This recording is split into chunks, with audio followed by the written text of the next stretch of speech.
कैसी हो मेरी प्यारी लॉयल फैमिली। मैं हूं मिस्टर एक्स। और देखो, अपना बहुत ही अच्छे से ध्यान रखा करो। तो आज की जो घटना है वह मेरे पास दिल्ली की एक ही फैमिली ने शेयर की है, जो अक्सर हमारी स्टोरी सुनती है। और जब से उनके साथ वह हादसा हुआ था, तभी से वह इन चीज़ों में बिलीव करने लगे थे और तभी से वह अपने इस चैनल पर स्टोरी सुनने लगे हैं।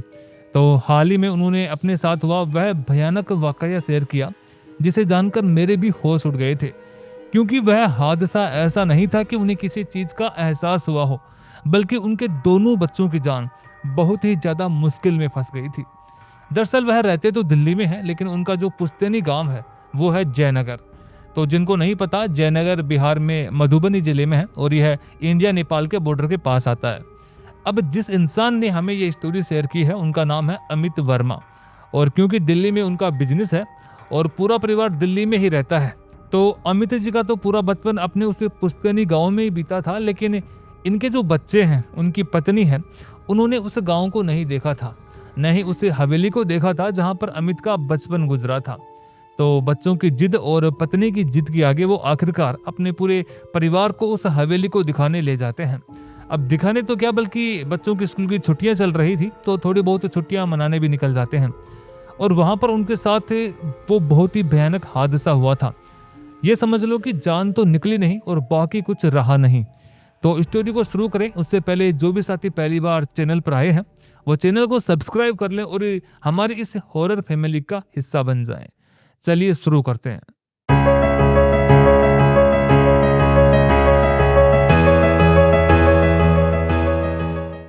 दिल्ली की चिपचिपी गर्मी से बचने और छुट्टियां बिताने के लिए इस बार वर्मा परिवार अपने पुश्तैनी गांव जयनगर आया। इस परिवार में टोटल 4 ही लोग थे। हवेली के मालिक खुद मिस्टर अमित वर्मा, उनकी पत्नी नेहा, 14 साल की बेटी आरुषि और 8 साल का बेटा कबीर। अपनी बिजी लाइफ शेड्यूल और करियर की भागादौड़ी के बीच में अमित न जाने कितने ही सालों से अपने गांव में नहीं आए थे। इनफैक्ट इस बार भी सिर्फ अपनी पत्नी और बच्चों की जिद की वजह से ही उन्होंने गांव आने का प्लान बनाया था, क्योंकि वे सब दिल्ली में ही पले बड़े थे।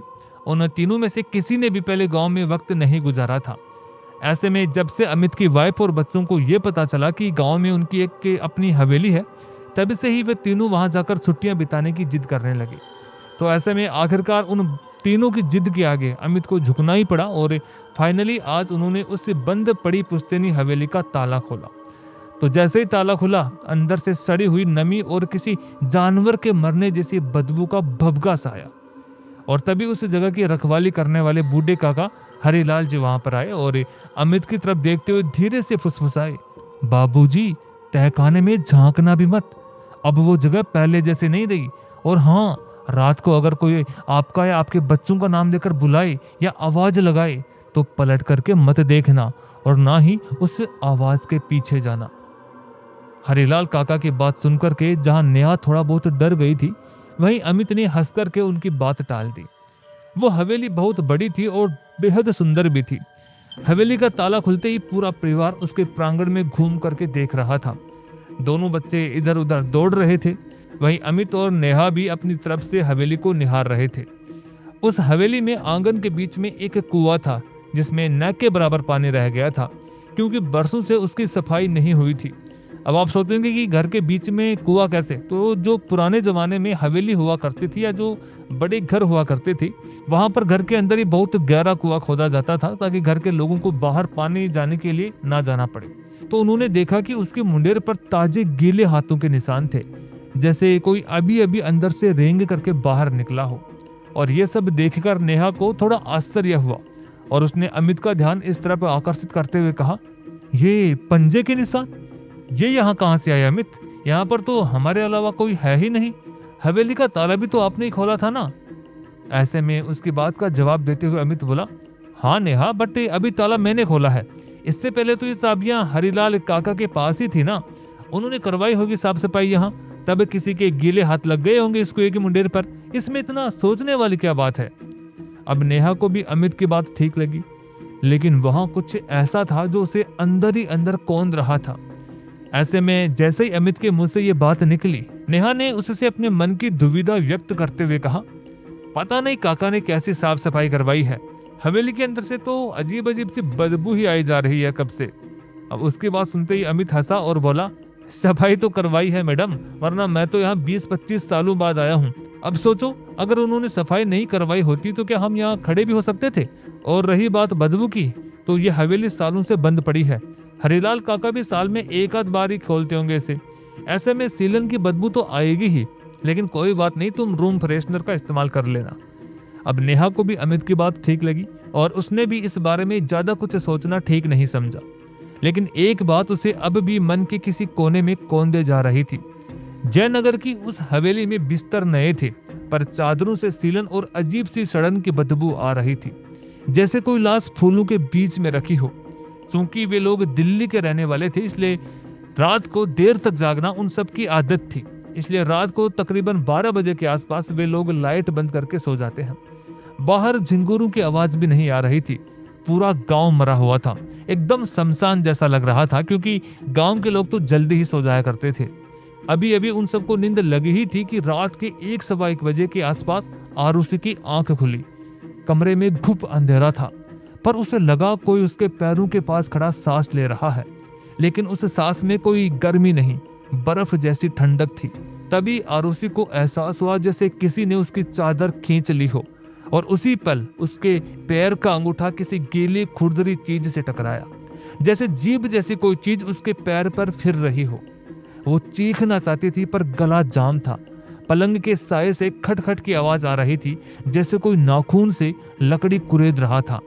खुरच खुरच, हर खुरचने के साथ बिस्तर हल्का हिल रहा था। और तभी अचानक किसी ने उसके दाहिने पैर का तलवा चाटा। लंबी चौड़ी जीभ, उसकी लार इतनी ठंडी थी कि तलवा सुन पड़ गया। फिर दांत गड़े, नुकीले पर इंसानी नहीं, कुत्ते जैसे या शायद उससे भी लंबे थे। और उसी की सांस उखड़ गई। उसने हिलने की कोशिश की, पर शरीर तो मानो लकवाग्रस्त होकर के पड़ा था। सिर्फ उसकी आंखें घूम रही थी। कमरे में घुप अंधेरा था, लेकिन बाहर से हल्की हल्की चांदनी की रोशनी आ रही थी। उसे हल्की सी रोशनी में आरुषि ने देखा, उसके पलंग के किनारे से 2 हाथ निकले, काले सूखे मांस रहित, जैसे हड्डियों पर डायरेक्ट चमड़ी मुड़ी हुई हो। उनकी अंगुलियां असामान्य रूप से लंबी थी, नाखून बेहद लंबे और नुकीले। उन हाथों ने आरुषि के टखने को जकड़ लिया, और पकड़ इतनी मजबूत थी कि उसकी हड्डी चरमरा गई। वो चीज पलंग के नीचे से फिसलकर उसके बिस्तर पर आ गई। उसका वजन पड़ा तो गद्दा धस गया। आरुषि को अपनी जांघ पर गीलापन महसूस हुआ। वो लार थी या खून? उसकी बदबू अब आरुषि की नाक फाड़ रही थी, सड़ी मछली और जली चमड़ी जैसी। और तभी उसने देखा, कमरे के अंधेरे में 2 लाल अंगारे जल रहे थे। शायद वो किसी की आंखें थी, पर उनकी पलक नहीं झपक रही थी। वो अंगारे धीरे धीरे उसके चेहरे की तरफ बढ़े, इतने पास कि आरुषि को अपनी आंखों की पुतली में खुद का डरा हुआ चेहरा दिखा, और उसके पीछे उस चीज का धुंधला बिना नाक मुंह वाला गड्ढा। उस गड्ढे से आवाज निकली, आवाज नहीं, फुसफुसाहट, हजारों मक्खियों के भिनभिनाने जैसी। और आवाज आई, तू मेरी बिटिया जैसी है, एकदम नरम, कोमल, फूल सी। ये कहते हुए उस खौफनाक चीज ने अपना पूरा मुंह खोला, मुंह नहीं बल्कि पूरा जबड़ा। जैसे ही उसका मुंह खुला, उसके अंदर से काले तेल जैसे दांतों की 2 लाइनें दिखी, और उनके बीच में एक छोटी बच्चे की सड़ी हुई अंगुली फंसी थी, जिसके नाखून पर गुलाबी रंग की नेल पॉलिश लगी थी। यह मंजर इतना भयानक, इतना डरावना था कि उसे देखते ही आरुषि के गले से आखिरकार चीख फूट पड़ी, मम्मी! उसके चीखने के साथ ही उसकी चीख उस हवेली में गूंज उठी। मम्मी, वो मेरे पैर चाट रहा है, मम्मी, वो मेरे पैर चाट रहा है। उसकी आवाज सुनते ही नेहा और अमित भागते हुए बच्चों के कमरे में आए, और अमित ने लाइट जलाई तो देखा आरुषि के तलवे पर किसी के दांतों के निशान थे। गहरे खून रिश्ता हुआ। ऐसे में कहीं कोई जानवर तो नहीं, ये देखने के लिए अमित ने पलंग के नीचे टॉर्च मारी। वहां फर्श पर गीले घसीटने के निशान थे, जैसे कोई पेट के बल रेंग करके आया हो, और उन निशानों के अंत में काले लंबे उलझे बालों का गुच्छा। बालों से अभी भी पानी टपक रहा था, कुएं का पानी। बालों के गुच्छे के बगल में कोई चीज पड़ी थी, लेकिन दूर से देखने पर कुछ समझ में नहीं आ रहा था। ऐसे में अमित ने अपना हाथ लंबा करके उस चीज को उठाया। वो एक छोटी सी सड़ी हुई उंगली थी, बच्चे की अंगुली, जिसके नाखून पर सूखी गुलाबी नेल पॉलिश लगी हुई थी। और ये सब देखकर अमित के तो होश ही उड़ गए। और तभी अचानक नीचे आंगन वाले सूखे कुएं से किसी बच्चे के खिलखिलाकर हंसने की आवाज आई। और अचानक कुएं में कुछ गिरने की आवाज पूरी हवेली में गूंज उठी। छपाक, जैसे कोई कुएं में कूदकर पानी में समा गया हो। लेकिन उस वक्त नेहा और अमित के लिए अपनी बच्ची को संभालना ज्यादा जरूरी था, इसलिए उन दोनों ने उस आवाज का पता लगाने के बजाय किसी तरह उस डरी सहमी हुई बच्ची को संभाला और दोनों बच्चों को अपने साथ अपने कमरे में ले आए, क्योंकि उन दोनों को इस बात का डर था कि बच्चों के कमरे में जरूर कोई जानवर घुस आया है। जैसे तैसे उन लोगों ने डरते सहमते हुए वो रात बिताई। लेकिन उन सबके होश तो तब उड़ गए जब सुबह कबीर के टखने पर भी वैसे ही नीले काले पंजे के निशान थे। 5 अंगुलियां पर नाखून इंसान नहीं थे, बिल्कुल किसी जानवर के जैसे। ये भयानक घटनाक्रम देखकर उन सबकी वहां रुकने की हिम्मत नहीं हो रही थी। ऐसे में उन लोगों ने उसी दिन वहां से निकल जाने का फैसला कर लिया। अमित और नेहा जल्दी से जल्दी अपना सामान समेटकर वहां से निकल जाने की तैयारी कर ही रहे थे कि तभी अचानक स्टोर के पीछे का दरवाजा इस बार खुद ब खुद चरमराया और नीचे तहखाने से सड़े मांस की बदबू आने लगी। ऐसे में नीचे आखिर कौन है, ये देखने के लिए अमित हाथ में टॉर्च लेकर तहखाने में उतरा। टॉर्च की रोशनी में उसने देखा तहखाने की दीवार पर सूखे हुए खून से लिखा था, मुझे भूख है। और वहां फर्श पर चूड़ियों के टुकड़े, एक जोड़ी छोटी पायल और कोने में एक पुरानी गुड़िया पड़ी थी। उस गुड़िया की एक आंख की जगह है काला खाली गड्ढा था जिसमें कुछ रेंग रहा था। उस जगह पर सब कुछ देखने में बहुत ही ज्यादा भयानक लग रहा था और उस जगह के हालात देखकर अमित बेहद घबरा गया और तुरंत उस तहखाने से बाहर निकल आया।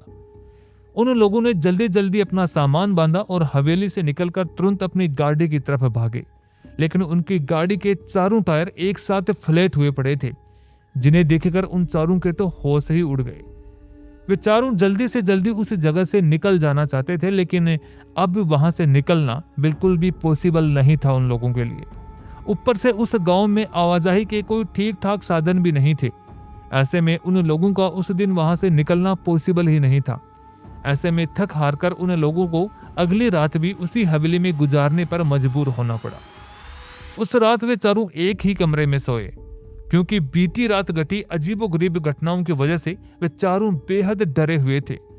उस रात पहले तो सब कुछ ठीक रहा, लेकिन आधी रात गुजर जाने के बाद लगभग 3 बजे कुएं से आवाज आई, किसी बच्ची के हंसने और रोने की मिलीजुली सी आवाज। दोनों बच्चे आरुषि और कबीर तो अब गहरी नींद के आगोश में चले गए थे, लेकिन अमित और नेहा की नींद उड़ी हुई थी और उन दोनों को वो आवाज साफ साफ सुनाई दे रही थी। ऐसे में अमित से रहा नहीं गया। उसे रोकने की कोशिश करते हुए नेहा भी उसके पीछे पीछे नीचे आंगन में आ गई।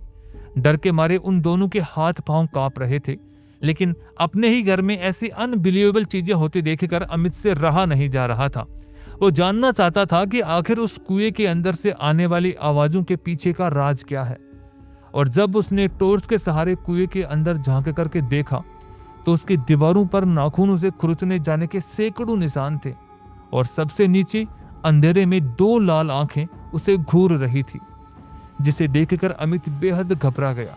और ठीक उसी वक्त उसके दोनों बच्चों की चीखें हवेली में गूंज उठी, जिसे सुनकर के वे दोनों पति पत्नी तुरंत ऊपर अपने कमरे की तरफ भागे। लेकिन वहां पहुंचते ही उन दोनों के होश उड़ गए। उनकी बेटी आरुषि बेड से नीचे गिरी पड़ी रो रही थी और उनका बेटा कबीर वहां से गायब था। और ये नजारा देखकर उन दोनों हस्बैंड वाइफ की हालत खराब हो गई। उन्होंने तुरंत जाकर अपनी बेटी को संभाला और उससे कबीर के बारे में पूछा। तब उनकी बेटी बेहद डरी सहमी खौफजदा आवाज में रोते हुए बोली, उसे कोई ले गया पापा, उसे कोई ले गया। आरुषि बस इतना ही बोल पाई थी कि वो मंजर फिर से उसकी नजरों के सामने सजीव हो उठा। उसकी आंखों से आंसू बहने लगे और वो दहाड़े मारकर रो पड़ी। ऐसे में खुद आंसू बहाते हुए भी नेहा ने उसे संभाला और अमित की तरफ देखते हुए बोली, ये सब क्या है अमित? क्या आप जानते थे कि आपकी ये पुश्तैनी हवेली हॉन्टेड है? अब नेहा का सवाल सुनते ही जवाब देते हुए अमित बोला, कैसी बात कर रहे हो तुम नेहा? अगर ऐसा कुछ होता, अगर मुझे पहले से ये सब पता होता तो क्या मैं तुम लोगों को कभी यहाँ पर लेकर आता? मुझे नहीं पता यहाँ ये सब क्या और कैसे हो रहा है। अरे इस हवेली में मेरा पूरा बचपन गुजरा है, यहाँ पर पहले तो ऐसा कभी कुछ नहीं हुआ था, कुछ भी नहीं।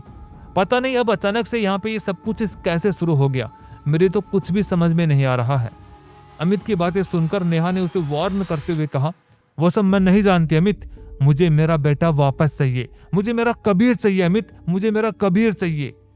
नेहा की बातें सुनकर उसे डांडस बंधाते हुए अमित ने कहा, तुम चिंता मत करो नेहा, हम कबीर को ढूंढ लेंगे, वो ठीक होगा, भगवान पर भरोसा रखो। और फिर अमित, नेहा और आरुषि ने अपने लड़खड़ाते हुए कदमों से मिलकर पूरी हवेली छान मारी, लेकिन कबीर उन्हें कहीं पर भी नहीं मिला। ऐसे में नेहा का रो रो कर बुरा हाल हो रहा था। आरुषि और अमित उसे संभाल रहे थे, पर आखिर एक माँ की तड़प को सिर्फ समझाकर शांत कर पाना मुश्किल था उनके लिए। लेकिन उन लोगों को उस वक्त कबीर को भी ढूंढना था, जिसकी कोई खोज खबर नहीं थी। वे लोग उसे पूरी हवेली में ढूंढते हुए आवाज लगा लगा कर देख चुके थे, लेकिन कबीर उन्हें कहीं पर भी नजर नहीं आ रहा था, ना ही कहीं से उसकी कोई आहट आ रही थी। इस पर अमित पूरी तरह से हताश हो चुका था। उसके दिमाग ने मानो काम करना ही बंद कर दिया था। जब उसके समक्ष चारों ओर से निराशा छा गई, तब अचानक उसे तहखाने का ख्याल आया और वो बिना वक्त गवाए तुरंत तहखाने की तरफ भागा। उसके पीछे नेहा और आरुषि भी तहखाने की तरफ दौड़े। अपने फोन की टॉर्च लाइट के सहारे उसने तहखाने में यहाँ वहां अपनी नजरें दौड़ाई, तो पाया कि उसका बेटा कबीर तहखाने में उस गुड़िया के पास बेहोश पड़ा है। उसने न आव देखा न ताव और तुरंत अपने बेटे कबीर को बाहों में उठाकर वहां से बाहर ले आया। उसके बाद तो अमित ने अपनी गाड़ी के ठीक होने तक की परवाह नहीं की और उसी वक्त उस हवेली को छोड़कर अपने परिवार के साथ हरिलाल काका के घर पहुंचा। हरिलाल काका ने जब उन लोगों को उस हालत में देखा तो वो बेहद घबरा गए। उन्होंने तुरंत गांव में अपॉइंटेड सरकारी डॉक्टर को बुलाया, क्योंकि कबीर को तेज बुखार था और वो अब भी बेहोश था। डॉक्टर ने आकर कबीर का चेकअप किया और अपने पास अवेलेबल कुछ मेडिसिन दी, लेकिन सुबह तक कबीर की हालत में कोई सुधार नहीं हुआ। तब हरिलाल काका ने गांव के ही एक बुजुर्ग व्यक्ति को बुलवाया। वे बूढ़े बाबा गांव में झाड़ फूंक का काम करते थे। गांव के लोग जब भी किसी बुरी नजर या बुरी बला से परेशान होते थे, उन्हीं बूढ़े बाबा के पास जाया करते थे। ऐसे में जब कबीर पर दवाइयों का कोई असर नहीं हुआ, तब हरिलाल काका को उन्हें बुलाना ही ठीक लगा। उन बूढ़े बाबा ने आकर के कबीर को देखा और उसे देखते ही वे बोले, इसी बच्चे पर हवेली वाली डायन का साया है। ये कहते हुए उन्होंने मंत्र पढ़ते हुए कम से कम 11 बार कबीर को झाड़ा लगाया और फिर दूध से बनी मिठाई, शराब और दूसरी कुछ सामग्री मंगवाकर उसे कबीर के हाथों से छुआकर वो उतारा हवेली के कुएं के पास रखवा दिया। जिसके बाद कबीर का बुखार उतर गया और उसे होश आ गया। कबीर के होश में आते ही अमित ने गांव के एक रसूख वाले परिवार को 2 गुने पैसे देकर उनकी गाड़ी को हायर किया और अपने परिवार को लेकर के दिल्ली आ गया। उस भयानक हादसे के बाद से आज तक उसने पलटकर फिर से जयनगर और अपनी हवेली की तरफ देखा तक नहीं। और तो और उसने तो अपनी गाड़ी भी ड्राइवर भेजकर मंगवाई थी वहां से। हालांकि जयनगर छोड़ने से पहले उसने अपनी हवेली के इस तरह अचानक बुरी तरह से हॉन्टेड होने का कारण पूछा था हरिलाल काका से।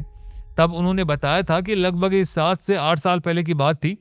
गांव की एक औरत काला जादू की क्रियाएं करती थी। जब गांव वालों को उसके बारे में पता चला तो सबने मिलकर उसे गांव से निकाल दिया। तब उस औरत ने उस सुनसान हवेली को अपने काला जादू करने की जगह बना लिया था।